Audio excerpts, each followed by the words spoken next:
good to bring here. Morning. Welcome to camp. Mimi, come here. Give it here. Drop it.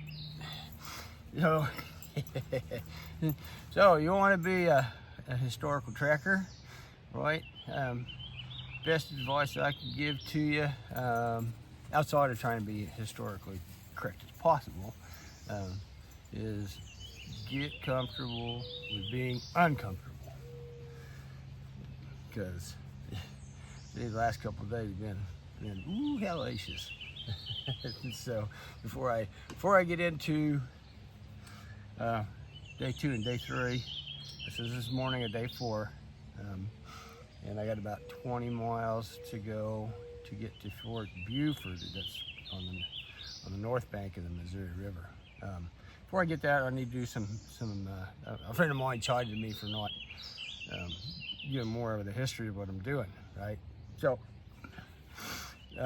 Lewis and Clark Party, Corps of Discovery, split up by Missoula, present-day Missoula, in July 1806, with Clark and the main party going up the Missouri, and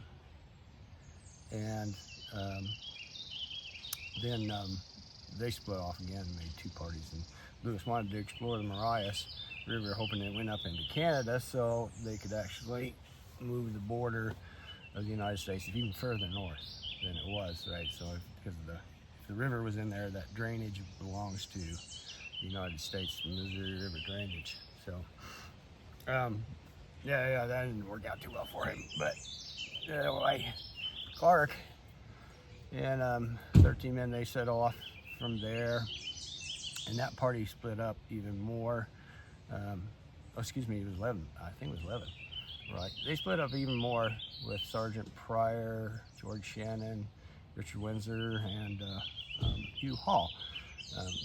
They had still 40, 50 horses. So Sergeant Pryor party were going to take horses overland to the Mandan villages and trade them to the Mandans, right? But the second day when they split off with Clark, the Crows stole all their horses, and so they ended up putting into Yellowstone, making it to Yellowstone, made 2 bull boats, and they floated down, and they were actually behind Clark. Clark hit the Yellowstone, about 600 miles up from here. I forget the name of the little town it's by, but they made 2 dugout canoes and lashed them together for better stability, and they had seen the natives do that, so they did it, and so that party was included. So Clark had Sacagawea and her husband Toussaint Charbonneau, and Clark's slave York, and then 4 others, I believe, with him. So they went down and they put in, and they made. They were supposed to meet Lewis. Everybody was supposed to meet together at the mouth of the Yellowstone, the confluence of the Yellowstone and the Missouri. Well, Clark got down there, I think August 3rd or 4th, something like that. I can't remember exactly. But the mosquitoes were so bad that he left a note, and he buggered off and went on downstream where the mosquitoes weren't quite so bad. And then Sergeant Pryor's group in the bull boats, they were like 2 days behind them, but they were catching up pretty fast. So they passed the mouth on I want to say the 5th or 6th, something like that, and they ended up catching Clark. They were like 2 days behind Clark, and Lewis finally made it. I think it was the 12th or 11th, 12th, something like that. Made the confluence and got the note and headed on down, and that was all good, right? So they all got together. How they did it, I was like, they're pretty dang lucky, right? Splitting up into little groups in hostile country, like especially like in Blackfoot country. Yeah, not the best command there, I don't think. So anyway, that's a little bit of the history of what the journey I'm trying to recreate. So it's more like Sergeant Pryor's group in the bull boats than well, it could be neither one. So the river's come up some more, and it's running hard, and there's a lot of stuff, debris in it. So day 2 I put in at 9:30, and I ended up taking out at 11 o'clock. So, and it was a bugger of a paddle headwind all the way. You see, like sunburnt the heck out of my nose, right? And I got in here, so I made about 31 miles.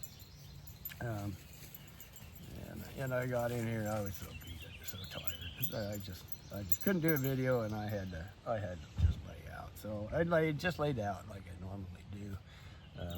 Then I woke up at about 6 o'clock. Thank you, Mimi. About 5 o'clock or so, when I was going through my bedding, right, picking the ticks out of the bedding and picking them off me, and yeah, the ticks were a little bad. And as I was doing that, a big old thunderstorm came in, and the thunderstorm stayed for about 6 hours. Mimi, it's all good. You're okay. It's okay. Good. So here about 6 hours, and I got absolutely drenched, right? So I put up my